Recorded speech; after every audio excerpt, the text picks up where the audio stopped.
Hey everybody, I'm back with another awesome episode of Angles, and this time it's pretty timely. I had the opportunity to sit down with Christen Civiletto. She is a Niagara Falls-born and raised environmental attorney. Her new book, Thundering Waters, is out right now, and honestly, perfect timing with all the horrible things that are happening in Niagara Falls again. We know the history of Love Canal, and she talked about that. She talked about the history of sort of like the toxic legacy, as she puts it, in Niagara Falls. It's really fascinating. It's really sad. It's a tale of corporate greed, putting profits over people. And now she brings us to today, where we're dealing with this again, with radioactive levels super high being found on people's property throughout Niagara Falls. And it's just kind of the tipping point.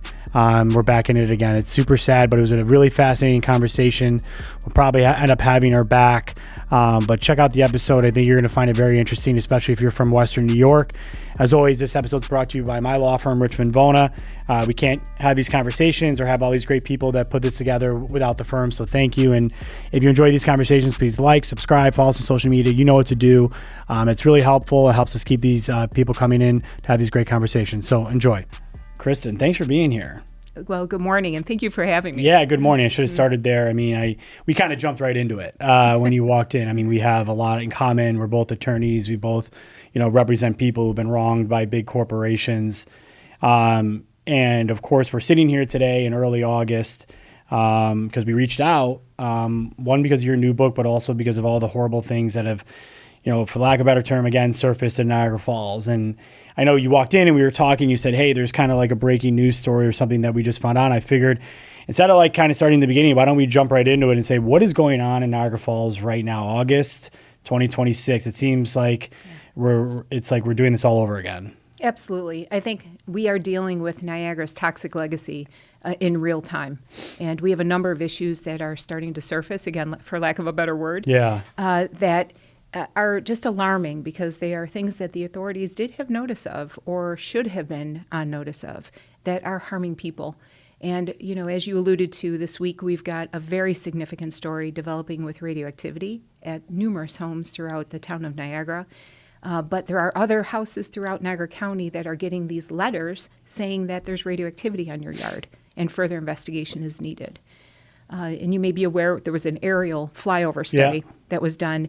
I think they identified, we've heard, up to 800,000 points of interest. Whoa. Some of those are rocks or building differentials. And that's what they've been trying to figure out is what is a family and what is not a family. What prompted this new investigation, whether it's from the EPA, the DEC? Like, how did this come about?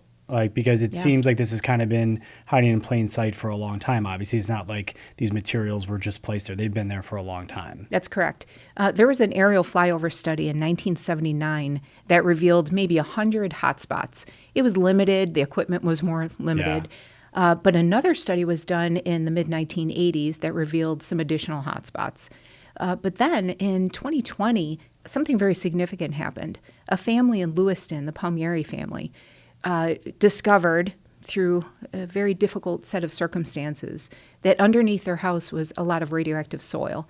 It wasn't just their house, it was a house next door, it was a cemetery nearby. And unfortunately, places like open fields and cemeteries were fair game for these dumpers throughout the decades.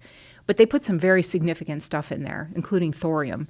This family went through it. They ended up unearthing 4,600 tons of radioactive contaminated soil from there and the neighbor. Wow. But the authorities realized we might have a bigger issue.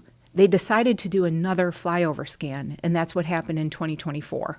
And that is what yielded these tremendously numerous results. Okay, and what area of Niagara Falls or Niagara are we talking about here? Is this, because I've read some things, but like where exactly are we talking about? Is it confined to a certain area?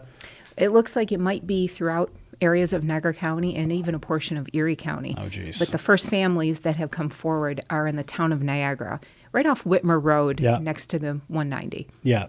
I think I was telling you offline before we started that my father grew up on 79th and Girard, right by the elementary school, which is, I think, like basically considered the LaSalle neighborhood, which is not far from obviously Love Canal and Cayuga Island, and that's all the stuff we're going to get into. But I believe like the first, like I think it was like 120 homes or something like that. They were the initial identification. Are those those are pretty close, like right around like that Military Road, Niagara Falls intersection, and maybe a little bit east. Is that right?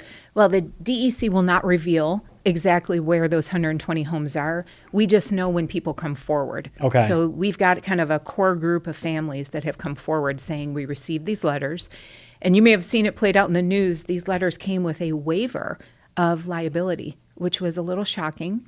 That delayed investigation for 3 months.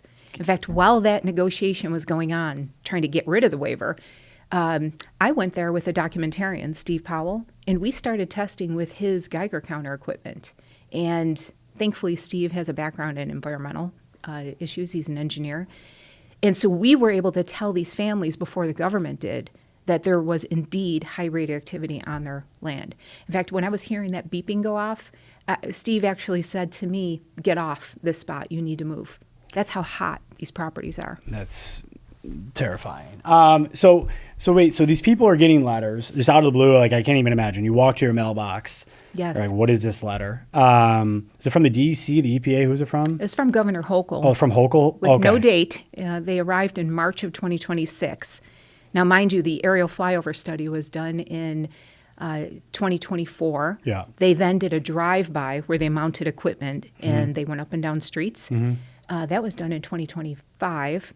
And then these letters arrive in 2026. And nobody knows anything about, no one was put on notice about anything. They're just like, okay, we finally need to tell you guys. Correct. That's brutal. It's terrible. And then today we have a development. I'll share this with you. There is a drive-in theater that existed next to this neighborhood. And as it turns out, we were late in the night researching this. It was highly contaminated with phenols, which you don't want to see phenols anywhere. They're very, very toxic. It was also highly radioactive. Now, we don't know if it's thorium-232, which we're on the hunt for, or if it's something else, but that's what we are trying to unearth today.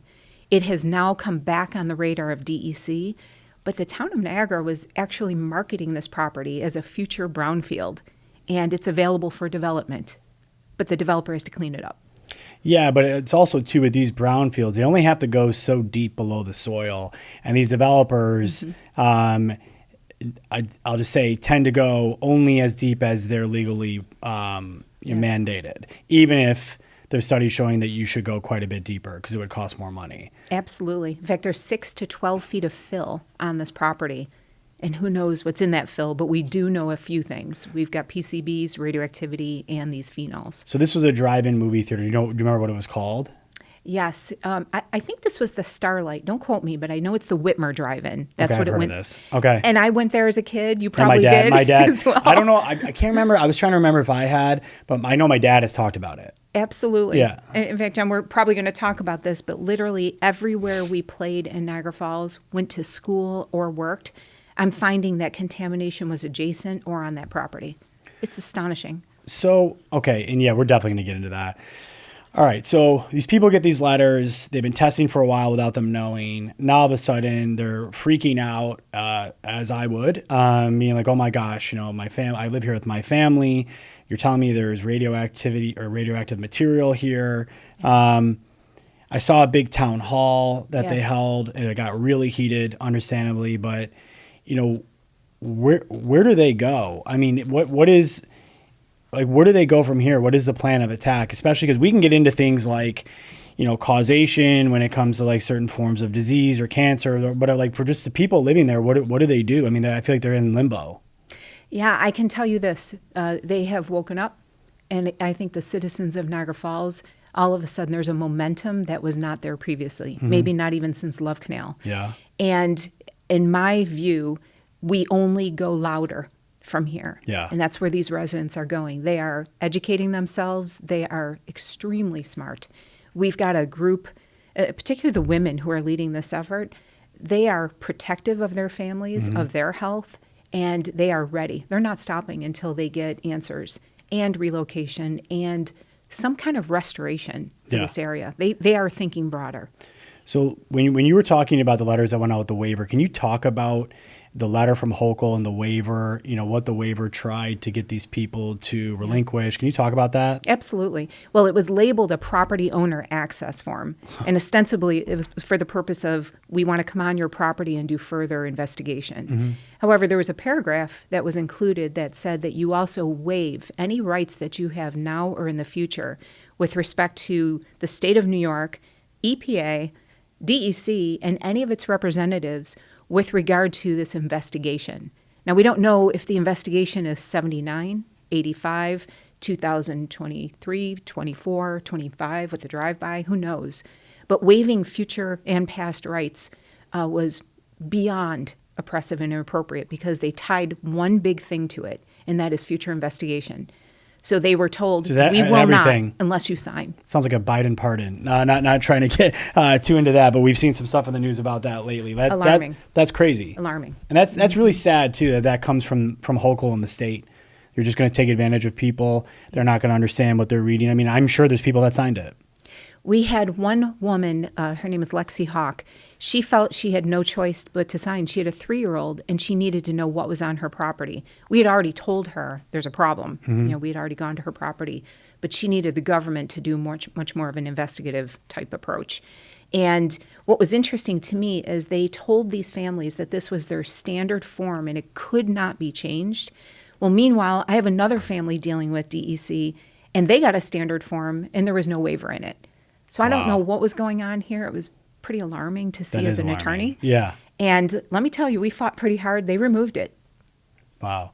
Well, how did you go about fighting it? Are you representing some of the people, or how are you getting in front of the state to get them to remove such a clause? Well, at this point, I'm supporting them, providing some guidance in terms of the legalities. That's amazing. In fact, this family and another family had come to me back in March and said, we're uncomfortable with this. What is this? The way that we then approached it was through the press and the media.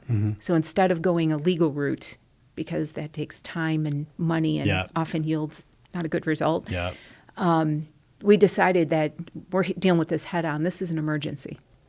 So now I got to imagine, again, we're going to end up for sure going back to where this all started. I mean, it started even before Love Canal, but we're going to get back there. But so I've been around situations like this before when I worked at a different firm in New York who had a big environmental department. And it seems common that, people are living, they're blinded, right? And then someone's blinding them. Maybe it's a state agency, it's private companies that don't want them to know what's going on.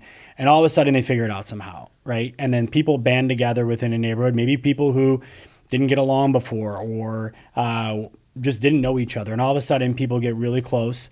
There's representatives that are going around talking to each other. And then, as we've seen in the past, you see commonalities or trends. Hey, did you know that Mr. So-and-so had this type of cancer? Really? My mother had that. Really? My dad had that. And we're all living in the same neighborhood. Are you starting to see anything like that yet? Or is it still kind of in the initial phases of whoa, what is going on here? We just need to figure out what our remedies are. Yeah, and that's a great question because really those on-the-ground observations to me are some of the first indications that there's a problem. Yeah. And I'm working on 5 emerging issues, and I've seen that pattern play out pretty consistently in at least 4 of them. So, for example, let's talk about Love Canal. You had brought that up a little bit. Let's go way back when I started working on this book. A family heard I was working on this book. They thought I was a chemical researcher. They didn't know I was a lawyer. And they called me in 2011 and said, we have a severely birth defected baby. And I mean, we're talking the rarest of the rare. 40 people in the world have what he has. It was a mosaic trisomy 5p. And they weren't the carriers of this chromosomal abnormality. So we knew this was a harm that happened after conception. And that family started describing some of what they were experiencing, even aside from the issues with this child. Well, that family, I met with them. I told them I was a lawyer. We ended up testing their house. We found very serious chemicals, Love Canal chemicals. That family then turned into 3 families that turned into 1,700 families. So I interviewed all of those families over a period of years. Wow. The remarkable consistency between what they experienced was astonishing to me. I would describe it as kind of a constellation of symptoms that I saw across the board led by neurological issues. So these are neurotoxins. But we were seeing these weird things like tachycardia attacks. And you shouldn't see something like that, doctors tell me, unless people are using cocaine or they're over a certain age. But we were seeing 16, 25-year-olds on the same corner being hospitalized for tachycardia and rectal bleeding. So when I see that combination, I'm instantly alert. So you were talking about cancers. Are we seeing a consistency? One of the things I've been seeing pretty consistently is rare cancers. Yeah. I know that sounds weird to think consistently rare cancers, but when I see a pattern of, for example, brain cancers, that's a 1 in 250,000 type cancer. I've had 3 people this year that I know of, actually personally, with a personal connection, with brain cancer who have passed away. That's too many. Yeah. First of all, it's 3 too many. Yes. Right? But that's just this year. So if we go back last year and the year before, we also have 3 and 2 and 4. That's not right. No, that's horrible. You know, we're going to go back because I'm really interested to talk to you about Love Canal, about your book that's out now. But just keeping to the present, you know, where do people go from here? Because you talked a little bit about the legal process, and as someone who's been heavily involved in environmental and asbestos litigation on behalf of people poisoned by, you know, big corporations, you know, the fight typically comes down to, I mean, there's a couple of things, right? So in a situation like this, the first thing I'm thinking is, well, how do we figure out where this stuff came from? Because there's so much industry in Niagara Falls. There are so many bad actors throughout its history. How do we trace? And there's ways to do that, right? Because I'm going to open it up to you, right? But there's ways to do that. But then the second part is causation. And that's usually where these cases get snagged, right? Because if you have people who are diagnosed with a certain type of cancer, even if you and I are like, yeah, this is super rare, like there's no way this is not connected to some sort of environmental toxin or exposure. If it could just be caused genetically or there's other forms of causation, you're in a very, very expensive war with companies, municipalities with very deep pockets.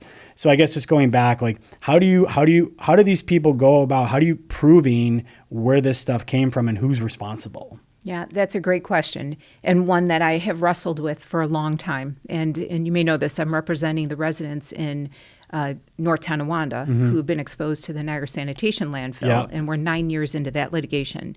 The Love Canal litigation, we were 14 years in when a judge dismissed it on the technicality of preemption. So we've been wrestling with how do we prove these cases, of course, for a long time. But I want to give you 2 specific examples that come to mind. We had a family about 2 weeks ago who were having a pool dug in their yard at Love Canal. And all this very unusual industrial material was unearthed. Now, naturally, they're shocked. They're not from the area. They learned they were 300 feet from Love Canal. And they had heard of Love Canal. They thought they were safe. When this material was unearthed, there was a nameplate. And interestingly, it was Speer, S-P-E-E-R. Now, that probably refers to Airco Speer, which is a pretty big company in the Falls that were involved in very significant, manufacturing chemical type operations. So sometimes we have a situation where what you unearth is immediately identifiable with who produced that waste and who may have dumped it. That's rare though, right? It's rare, but we also have something where we can fingerprint these toxins. So, for example, in the radiation that's surfacing in the town of Niagara and elsewhere, we know we're dealing with thorium-232. That's probably not Manhattan Project related. Okay, it's not, because there's a lot of rumors out there that it's Manhattan Project. Sorry, I didn't mean to interrupt. No, and please. That's interesting, yeah. So, and again, we don't know for sure, but we know that generally there we're dealing with uranium or thorium-230. And 232 typically might be associated with private manufacturing operations. And we had 3 companies that were using or producing as a waste product thorium-232. So now it's almost like putting a puzzle together, right? Do we have any bricks from them? Do we see any other waste that points the direction? Well, that did happen with the family in Lewiston. They also unearthed a metal plate that said TAM Ceramics. Wow. And that's how they knew that the thorium at their house was associated with a private manufacturer, which is now owned by NL Industries. They did file a lawsuit. It was dismissed on statute of limitations grounds. I think it might be on appeal. I'm not positive. But sometimes you get that fingerprint, both figuratively and literally. Yep. But to go to your broader question, and that is this idea of, causation, it's really tricky because for general causation purposes, do we know that these chemicals can lead to these illnesses? Absolutely. Yep. Now, there's not a lot of testing that's really specific as to this organ. I have a judge right now who insisted that we match up an organ with a specific chemical out of 80 that would be in a chemical stew. Wow. And that level of research might not always be readily available, Yep. especially with regard to children or rare diseases. So it's tricky, and I won't go into extreme depth on this, but this is why the Daubert standard should not be used in environmental cases for a variety of reasons. Yep. We could talk about that. It's a gatekeeper. But when we talk about specific causation, we do have experts now who are able to start figuring out, is this in this person's life what caused these illnesses? And we could do it in a couple ways. We can look at the whole neighborhood and think, statistically, we shouldn't see 3 children with this particular cancer. And that tends to show it's more likely than not that that's what that illness was caused by. But we can also have an expert who can say, you know what, there are studies on this particular cancer, for example, bladder cancer. We know that's generally environmental, and this is a non-smoker. So we will have an expert who's willing to make that connection to the standard that an expert does. That was big at Goodyear. Yes. I remember we were vetting a case for a gentleman out of Ohio. Really, really bad bladder cancer over and over. He couldn't get, just like kept going into, he thought he was in remission, then he would come back, and then it was staged, I think it was stage 3 or 4.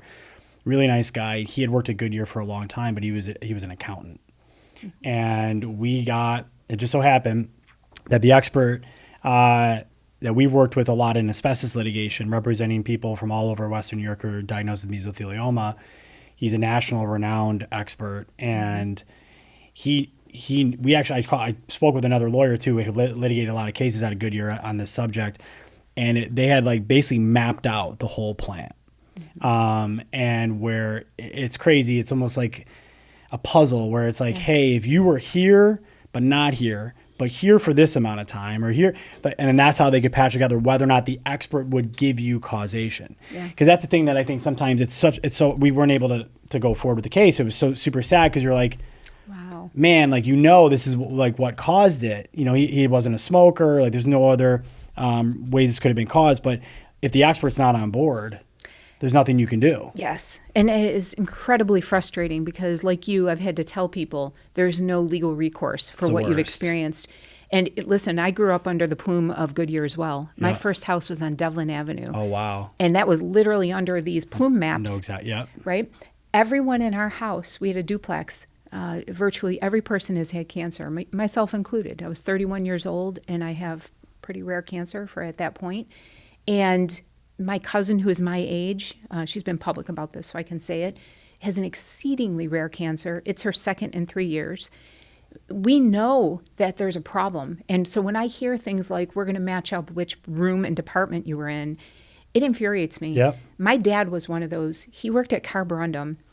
In fact, my great-grandfather, my grandfather, and my father spent 96 years at Carborundum combined. Well, my grandfather was one of the atomic workers because they were able to say that his cancer was more likely than not related to exposure to uranium. My father, however, had a radiation-related cancer. It literally is only connected to ionizing radiation and possibly dioxin, but they know this one.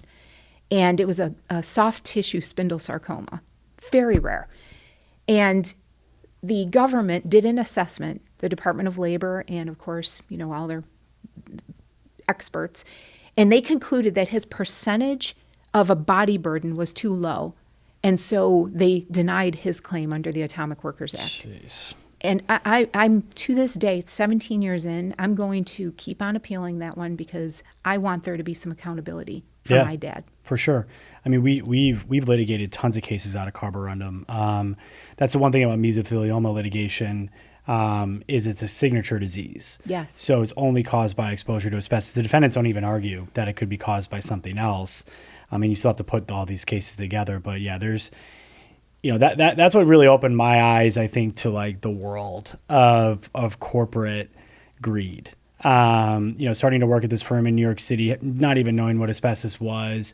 And you start reading these documents that have been produced through years and years and years of litigation from like our legal predecessors. And you're just like reading these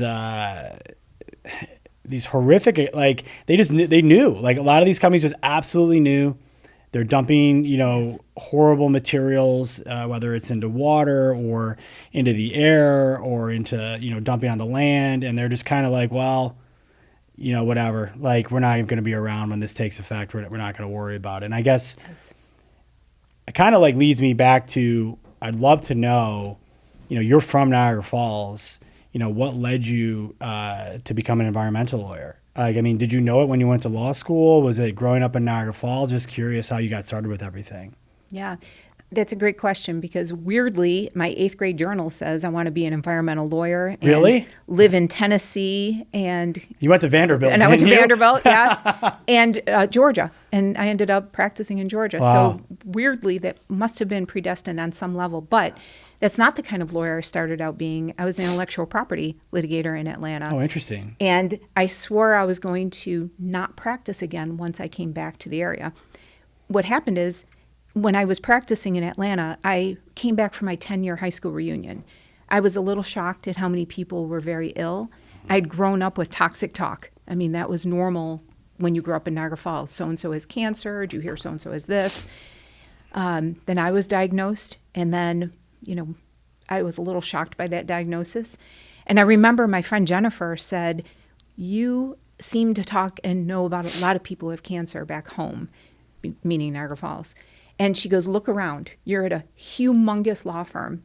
I actually didn't know a single person who had cancer at my firm. There were 160 attorneys between D.C. and Atlanta. Wow. But also in my circle of friends, I didn't know anybody who was dealing with cancer. And when she said that, something clicked in me that, you know what, something's wrong. Mm-hmm. I was one of those people, I'm never moving back to Niagara Falls or Niagara County. But circumstances in my life were such that I ended up coming back to the area. My dad became very sick with this rare cancer that I told you about. And that's what kind of kicked off my research 23 years ago. Because when I heard he had an ionizing radiation-related cancer, I was thinking to myself, where in the world would my dad have been exposed to something like that? I found a list, and believe it or not, there were 89 hazardous waste sites in Niagara Falls on this list. I started at the top, one by one, and my family is so sick of hearing this from me because literally every week I was going, and look at this one, and look what was going on in Cougar Creek just past Dee Dee's. We were talking about Dee Dee's Dairy. Yeah. Massive, horrible site just diagonally on the other side of Niagara Falls Boulevard. And I said to myself, how does nobody know this? Like, nobody told us it was this bad. We knew about Love Canal. I grew up hearing about Love Canal. My friends lived there. I played there. Yeah. My second house was on Cougar Creek, on Cougar Drive. And that's where I rode my bike. So I knew about Love Canal. I did not know about, the 88 others, let's say. There's actually more now. So, when I started learning more, I processed things through writing. And that's ultimately what led to not only this book, but the cases that I subsequently brought on behalf of residents.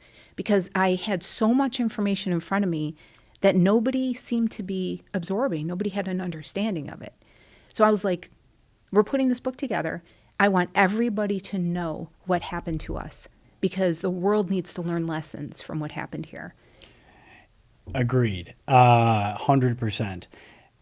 Why Niagara Falls? Like, why did this happen here? Like, why are we still dealing with this so many years later? Because this started actually, I believe, before Love Canal. Absolutely. Can you talk about the history of Niagara Falls and why is it that companies feel like they can do this to the residents? Absolutely. At the turn of the 1800s, would you believe, we had individuals who were visionaries. And they saw the Industrial Revolution playing out in Europe. They saw Manchester and places like that were completely industrialized. And we had these visionaries who said, wow, we can industrialize Niagara. And Peter Porter, his brother, they were some of the earliest white settlers that came to the area. And they saw only one thing, and that was an industrialized Niagara. They even called hydropower, it, basically, the power from the falls? absolutely. They even called it Manchester for a brief period of time. Wow, I did not know that. Yes. And so from that point on, the Porters had this vision of putting some kind of a hydraulic canal that would allow water from the upper river to rush through the downtown area and be turning different wheels and machinery. They marketed it to everybody across the East Coast. In fact, they put out letters and circulars saying, industrialists, invitation, come here. We've got power, we've got trees, we've got lots you can take advantage of. But what the key turning point, two things happened. In the 1870s, the canal actually opened. In 1877, that's when Sholkoff took over. And he was a businessman. He was very shrewd. And he was able to allow these mills and other manufacturers to take advantage of that water coming into the hydraulic canal. So by 1870s, at the end, it was already unsightly. We had the falls blocked with fences and all kinds of mills that were operating. But we had people who had their eye on that power. From there, there's a chapter in the book that talks about this. A fight developed between these conservationists and these manufacturers. And the conservationists scored a very quick victory, and that is not so much quick as short-lived. They preserved the falls as a state park. It was called the Free Niagara Movement. But while they were occupied with that, something else was happening in the falls that changed everything, and that was the development of electricity. So as that was unfolding, manufacturers had their eye on something bigger, and that is, we don't need to be dependent upon this water just turning wheels. We can now bring in companies that can generate direct power, alternating power. It's astonishing what changed in a matter of a couple of years. So what happened is companies looked at Niagara Falls as not only a cheap source of power, but also salt domes were developed and discovered nearby. That salt yielded chlorine, of course, and chlorine was the building block for all of these chemicals. Oh, wow. That's how we were using standard chemicals and making them into something new that never existed before. And not knowing the effect that they were going to have. Well, they knew because their workers were getting sick. No, I'm saying like the residents obviously had no idea what these companies are doing. Absolutely. Yeah. But that's how it always else. starts, with the workers getting sick. Absolutely. Yeah. And there was something else, too, that Niagara had that was a little different. We had a workforce of immigrants, largely, who were ready to work. Many of them came in and they were digging out the not just the hydraulic canal, but a Niagara Falls tunnel that was very significant for sewage. And Italians came in droves, were lining the bricks in that canal. Black migrants from the south also were working on that, on the tunnel. We had other Western and Eastern European immigrants who came here, even from Eastern Europe, who were fleeing oppressive regimes. So we had this workforce ready to work. Yep. And between the salt, the workforce, and the cheap power, that was that deadly combination that allowed untold exploitation of Niagara. Yeah, and like you mentioned, that's always a really interesting point is, these companies, they see it first with their workers. Yes. Regardless of what's going on inside, whether they're making chemicals or they're making different types of products and using, things like asbestos or other dangerous ingredients that are getting their workers sick. Yes. And they're studying their own workers. They're bringing people in and studying their own workers. And a lot of these places even know that stuff is being emitted into the air or into the water or into the soil, and they just keep going. Absolutely. And they try their best to conceal what they're learning internally. Absolutely. In fact, in 1965, Dow Chemical came to Hooker and said, we think your intermediate product right here, TCP, which is used in Agent Orange, is contaminated with dioxin because our workers are getting sick. And this was 1965. What did Occidental do? They ramped up their production of that chemical. Yeah. They continued to supply it for Vietnam, for Agent Orange. But also, significantly, they continued dumping the waste product from that chemical with the dioxin in it, knowing how dangerous that dioxin was. And that to me speaks to exactly what you're talking about. They knew from the workers that this was going on. That's how they discovered the contamination and didn't care. Yeah, and then these places are usually mandated to have some sort of, safety personnel, employed. And then they send these people to conferences in Chicago or wherever, and they're being told at these conferences, like, hey, this thing can cause this type of cancer, this can cause this. And they kind of sheepishly go back to, wherever they're from, and maybe they report something, and it just kind of gets filed away someplace. And then you end up finding these things years and years and years later through litigation. Yes. And it's super sad. In my opinion, it's criminal. It is criminal. And it's like, people know in corporations we're shielded for the most part from, criminal prosecution, and we're just going to build in the cost of litigation into like our balance sheet essentially. Absolutely. And that's why you asked about where this goes. I think this goes towards some kind of accountability in the form of reparations. Yeah. And I'm calling for that, not only in my book, but also in public discourse, because, these corporations made billions of dollars off the backs of Niagara Falls' people, Niagara County's people, even Erie County. Yeah. And the destruction left behind is at a level that is rather astonishing. Niagara Falls, for example, needs a new sewer system. It's chemically corroded, I believe. There's numerous other issues. Who should be paying for that? I don't think it should be taxpayers. I agree. The taxpayer money needs to go towards like revitalizing that city. Shouldn't be going towards just like remediating land, so people can just live there. It's Absolutely. crazy.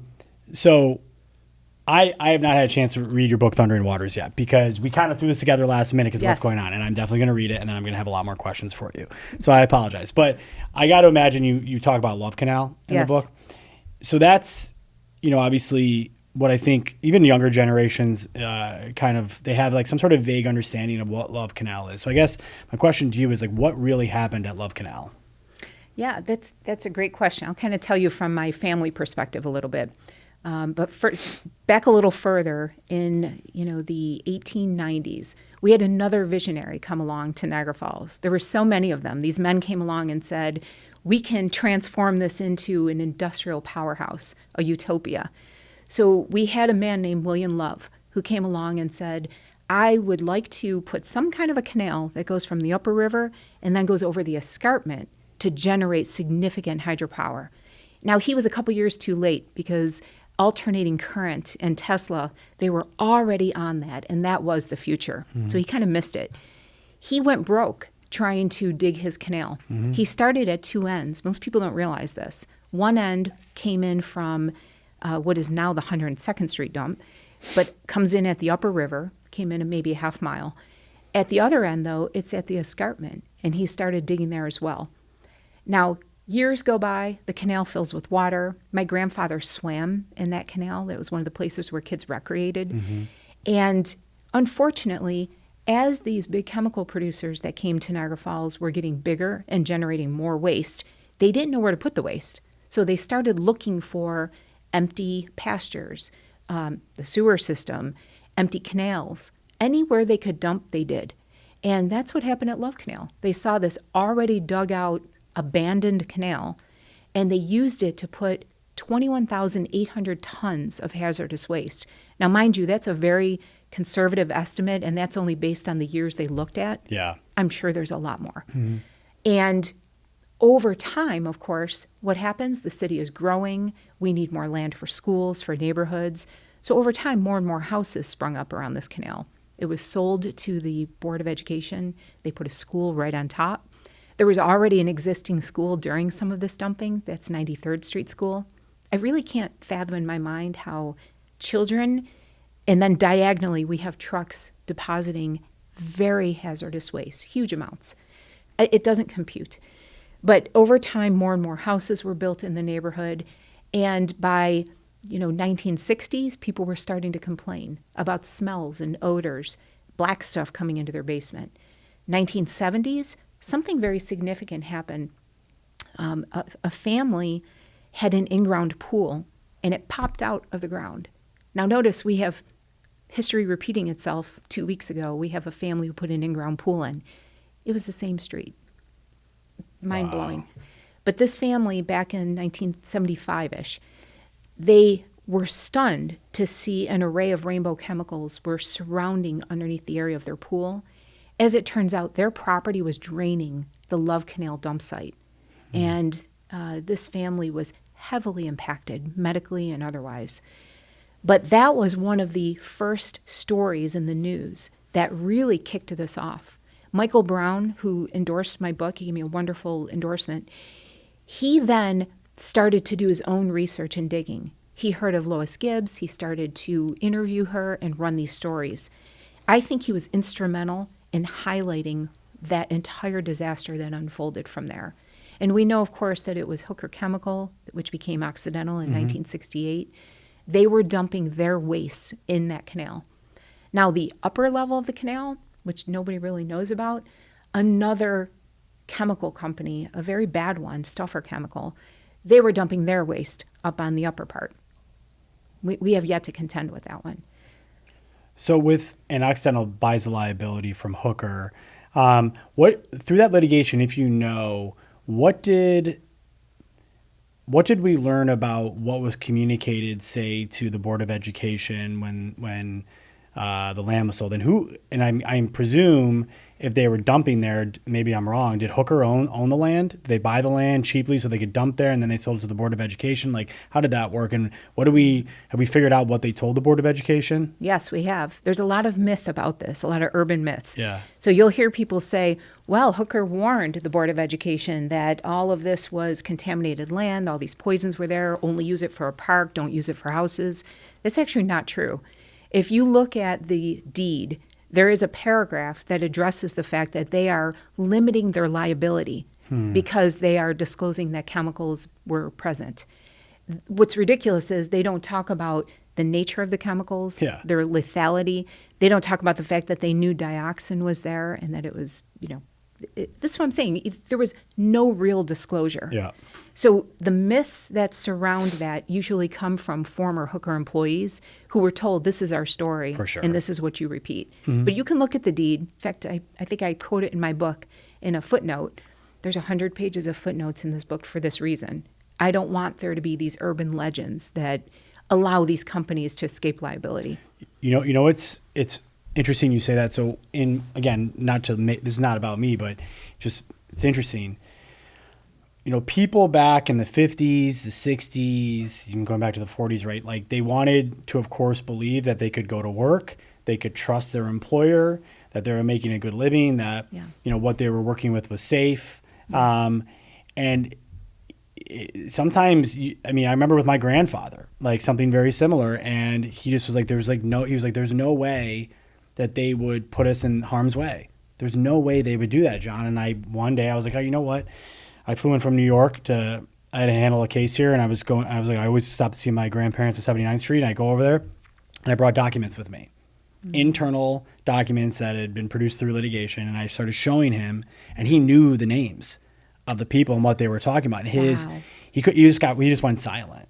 Wow. Because it's like you have all this trust in these people, and you're thinking, like to your point with the Hooker employees, like there's no way. They must have told them. There's no way that they would sell this land with all these chemicals in it to the Board of Education. And as you put it, you have school kids running around. It's horrible. It's horrible. In fact, their own employees lived in that neighborhood. One of the reasons Niagara Falls was growing so quickly when that sale took place is because Hooker was the largest employer. And they knew that their people needed places to live. They did not care. And, unfortunately, and I go into this in detail, in 1968, I think that Hooker fell into the worst hands imaginable, and that was Armand Hammer. And, he was the chairman of the board for Occidental Petroleum. And as a human being, people should read about him. You should know what kind of a person he was, in addition to being a communist spy and a fraudster and paying off politicians that he liked to have. He used to brag that Al Gore Sr. was in his back pocket. He would openly say that. He tried to influence 7 presidents in various ways. It's astonishing what this man did alone. Is Armand Hammer's nephew, grandson, like great-grandson, Armie Hammer, the actor? Great. Who went through some pretty serious allegations. Yes. I recognize that name. Yes. Yeah. It's like people thinking they just get away with anything because of how much money and power they have. That's correct. Wow. Okay. So basically, let's go back to Love Canal. They dump all the chemicals. They sell the land. The school, the houses are built. People start figuring out something's not right here. The swimming pool comes out of the ground. Can you talk about the legal battle that ensued and kind of ultimately what ended up happening? Like, just kind of like summarize it. Because again, there's a lot of misinformation about this too. It's interesting. Like once in a while too, like people randomly will call us like, "Hey, you still handling Love Canal litigation?" So I'm just curious, what kind of happened through that legal battle? What was the end result? Yeah, so we have two separate legal battles. I'm going to put them in different decades. Sure. Yeah. So the initial one, and actually my cousin Sam Civiletto led the legal team on that original round, wow. which is interesting and totally coincidental. So that initial round went 14, 15 plus years before there were any settlements or payouts that happened. And, a medical monitoring fund was set up for those individuals. So there was some degree of compensation and accountability that happened through that litigation. And, now we got to fast forward many, many years. And I got involved because this family that I told you called me about their child with the birth defects, when I went to their house, it was clear there was a problem. I could smell something. There's a very strong chemical odor. But I also had testing done. And the testing revealed that there was a significant chemical contamination of their yard. They also had sludge coming up in their basement. They were on 92nd Street. Interestingly, in 2011, what prompted all of this is a sewer was opened up in the middle of January in a snowstorm. And when the city opened up this 50-foot section of the sewer, they found a significant amount of napple, which is non-aqueous phase liquid. It's a chemical stew, and it's one of the forms that chemicals migrate through systems. So when they found this napple, they did an investigation, and unfortunately, they jetted it through the sewers, and then it went into my clients' homes. So it actually popped the caps off the sewer of the person on 93rd and Colvin. So when these families called me, that had just happened. So they knew the chemicals were there. Now, the investigation concluded that this was an isolated and pre-existing pocket of contamination left over from Love Canal that nobody noticed because the sewer was low. I interviewed people who were in that sewer. They said it was a river of napple. Okay, so we got two very different stories developing. It also gushed into my clients' homes and filled their basement, and this one family left for a year before they were able to get the house under control. Okay, so don't tell me it's an isolated and pre-existing. Yeah. However, when I started interviewing families across the entire neighborhood, it was very clear that this black sludge was coming up in their drains and their sump pumps.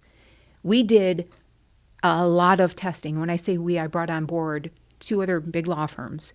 We had experts who were in those sewers testing. We did air sampling, soil, geoprobes, you name it. That's the case that was dismissed after 14 years on a motion to dismiss, which is typically something that happens early in litigation. Yeah.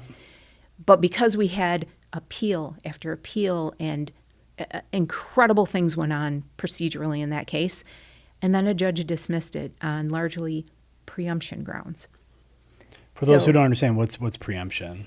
Essentially normally what it means, in this case it's something a little different. Normally what it means is that Congress may have already occupied this field and therefore a state can't come along and create a new law to allow an avenue of recourse.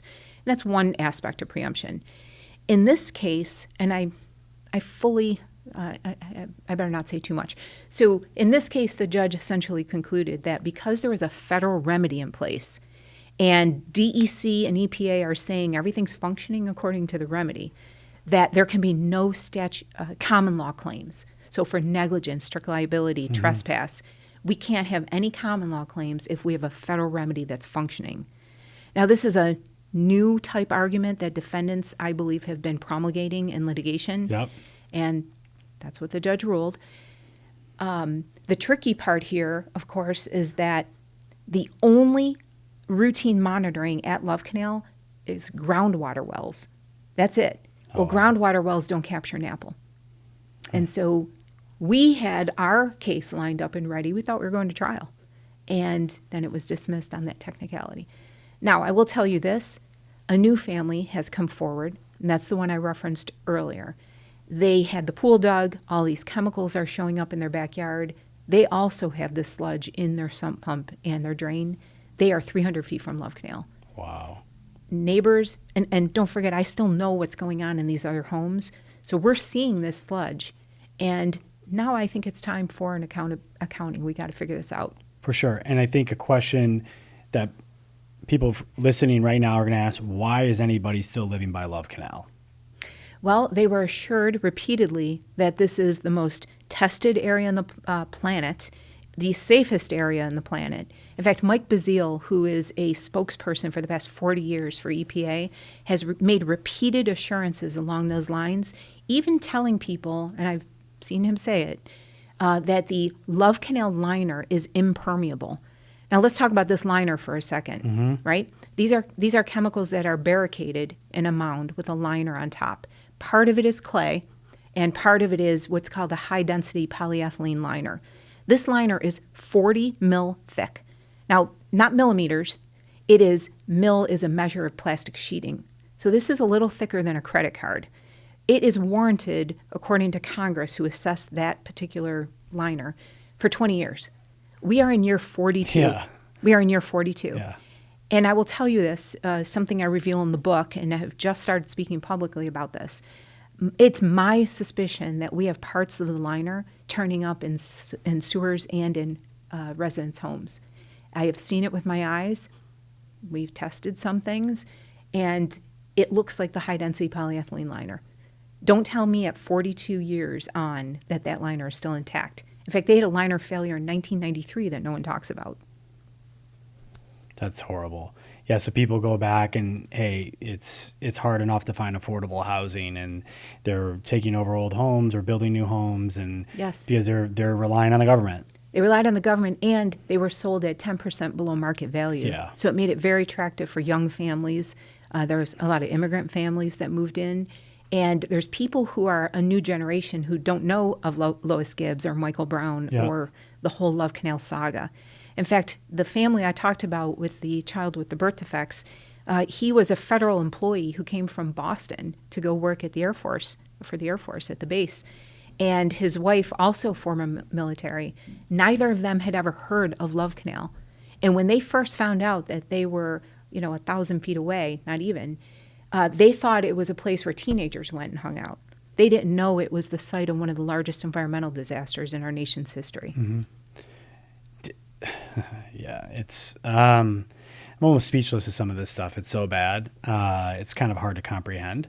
So you said, just to clarify, you said there was 2 cases that were going on. The case that you were working on got dismissed. Yes. The case stemming from maybe is it fair to call it the original Love Canal case? Mm-hmm. Love Canal case. What ultimately happened from that? Was there a fund put together and basically was you need to register, and based on this and that you'll get this much money? Correct. They can submit insurance receipts and medical costs that are not covered, and there's a committee that will work with them to approve it or not approve it. But that's for people who are on that list and were part of that litigation. Yeah. They also received a monetary settlement. And people is varying depending on what you had. Yeah. And the problem is, of course, people develop cancer 25 years after exposure or 20 years. So people with, these horrendous illnesses may have received $2,000 because at that time they had ear infections. Yeah. Yeah, the latency period is very long on these type of exposures. Yes. The latency period on a common cold is a day or 2, right? You got a cold, I'm by you, I get it, that kind of thing. But with this toxic exposure, especially carcinogenic exposure, it's common, it could be 20, 30, 40 years later. And it's generational. Yeah. And that's what I was seeing in the modern day case because, first of all, we had 18 cases with originally, I think there were 1,500 residents who were included. But what I was seeing is the second and third generation had significant birth defects and especially dental problems. And we know dental problems are connected to dioxin exposure, but it was really evident. That's why a lot of people in the Falls are missing their teeth. Wow. What do you think are some of the other big common misconceptions that you wish you could clear up for people about whether it's what's going on today or what happened with Love Canal or just kind of the history, this dark history of Niagara Falls? Yeah, I think one of the biggest misconceptions is that these chemicals have been removed. And I don't know if people understand this fully, but those mounds that we see, littering Niagara County and especially Niagara Falls, those are basically burial grounds for these toxins that are still there. And all liners disintegrate eventually. All of these systems leak eventually. So we've got to be very concerned about what should we be looking for? What kind of routine monitoring is going on? And unfortunately, I don't think people, particularly in Niagara Falls, realize how many wells are in operation 24/7, literally all day, all night. And they ring these sites. So they're trying to not only detect when there's something leaking, they are also pumping, treating, and extracting. So we have these extraction wells all over Niagara Falls. You don't want to be living near this stuff. Yeah, and they're all over the place. Right? So that's myth number one. Okay. Are there others? Sorry, you might have. No, there's a lot. We might have to do another show. That's fine. That works. I'm open to that, especially as things progress.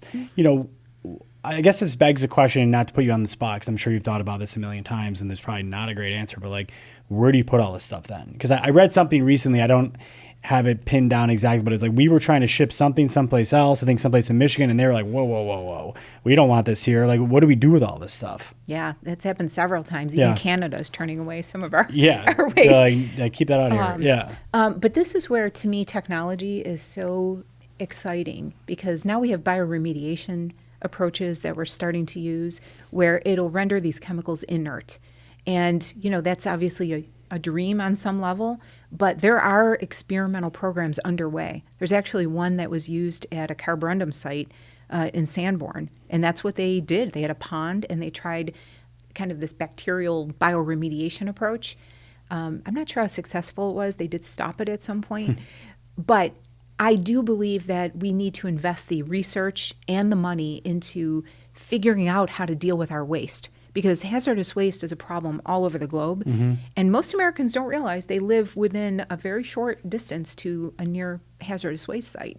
So we got to figure out a solution. And to me, not only is innovation part of that, but also awareness, because you've got to know when these things fail, and they all fail. Sure.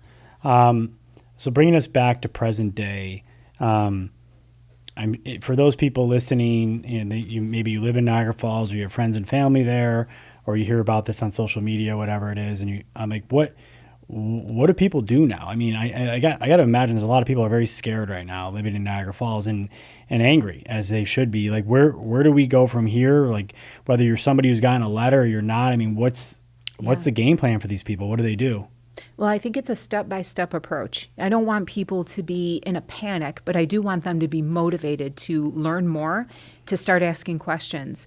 One of the things I did as a companion for the book, I just released an interactive map, and it shows not only the 89 plus sites in Niagara Falls and Niagara Falls adjacent, but also the 253 plus sites in Niagara County.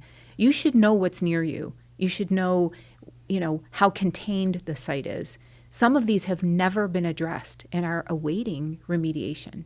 So you should know that. So I think getting up to speed, educating yourself about what has happened, following up, asking the right questions. This actually happened yesterday and last night. We were talking about the fact that the Town of Niagara neighborhood, we just discovered that the site next to the neighborhood had never been remediated, despite having high radioactivity, and that's a quote, and significant contamination. And we're talking about phenols. You don't want phenols coming off that property onto your yard. No. Right? And so knowing that allowed one of the neighbors to look in a hole on her property, and it was filled with red. It was like a red, orange, brown, disgusting-looking material. That's probably those phenols migrating from the site 300 yards away. So knowing more allows you to now ask the questions. That resident called the DEC immediately. She said, there's something on my property. It's in the borehole you left. That put in action a whole chain of events unfolding today. Is that who?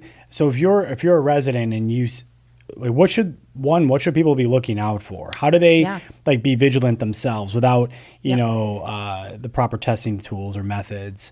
And then if you see one of these things, is it the DEC you call? Who do you call?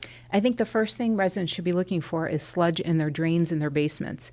If there's a black material in your sump pump, that's groundwater. It should be clear water. People in Niagara Falls have gotten used to the fact that there's sludge in their sump pump. They think that's normal.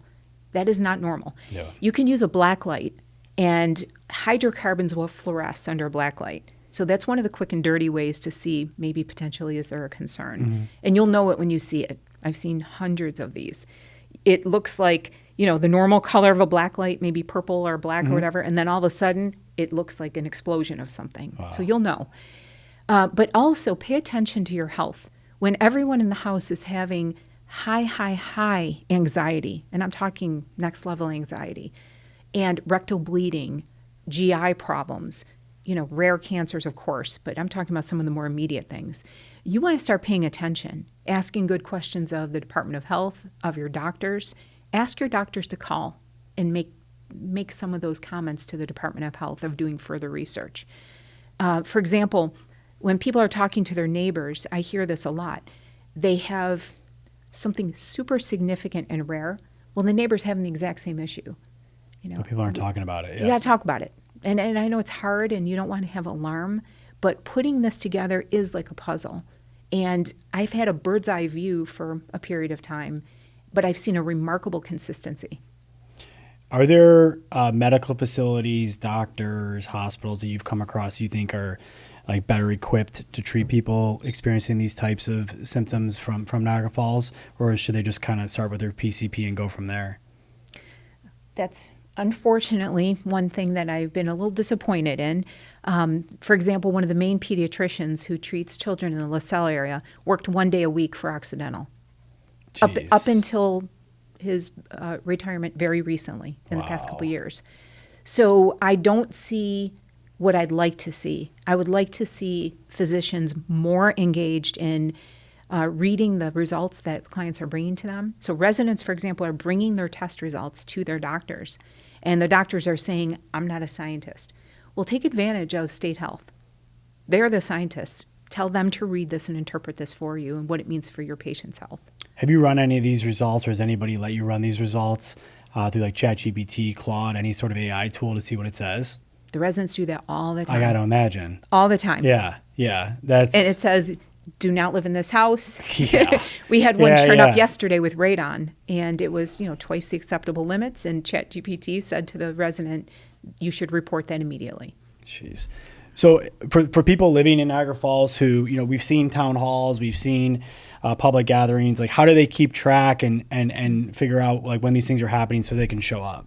On Facebook, Save Our Backyards Niagara is really mobilizing, and I think they're going to be leading the charge for all of these places. Right now they're focused on the radiation, but I suspect in the next week we're going to have much more of a coming together of some of these concerns. So Facebook is an important place. Be careful though, because there's sometimes misinformation, be very careful on right? Facebook. Yeah. There's a lot of good people trying to help, but then there's a lot of you got to be careful. Absolutely, and I applaud that. I think people are very motivated right now in Niagara Falls and Niagara County to get answers. Keep at it. Okay, and as we kind of come to the end here, talk to me about the process behind your book, Thundering Waters, and how long did it take? What do you want people to know about it, and where can they find it? Yeah, so this book it's a weighty one. Like I said, there's 100 pages of footnotes for a reason. I want people to be able to do their research and do it further. But I also wanted them to see the big picture of what happened to Niagara Falls, because I think this story matters to the world. This isn't just a Niagara Falls story. Mm-hmm. We can't allow these things to be repeated in Mexico and India and China, where other people are, tremendous amounts of hazardous waste are being dumped near their neighborhoods. So for me, the process was an interesting one. I'm with Princeton University Press, Island Press imprint. They're fantastic. They are on it. I'm hoping that from here we have a documentary that I'm hoping will accompany the book. But I think that people now should use this book to tell their own stories. I have been the recipient, and they've trusted me with their stories of their family and what's happened to them. Mm-hmm. It's time for them to start speaking up. Yeah.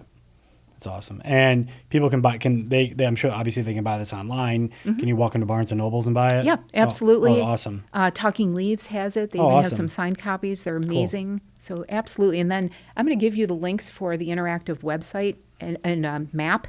It's a little shocking. You can go down a rabbit hole on it because I even have well data on there.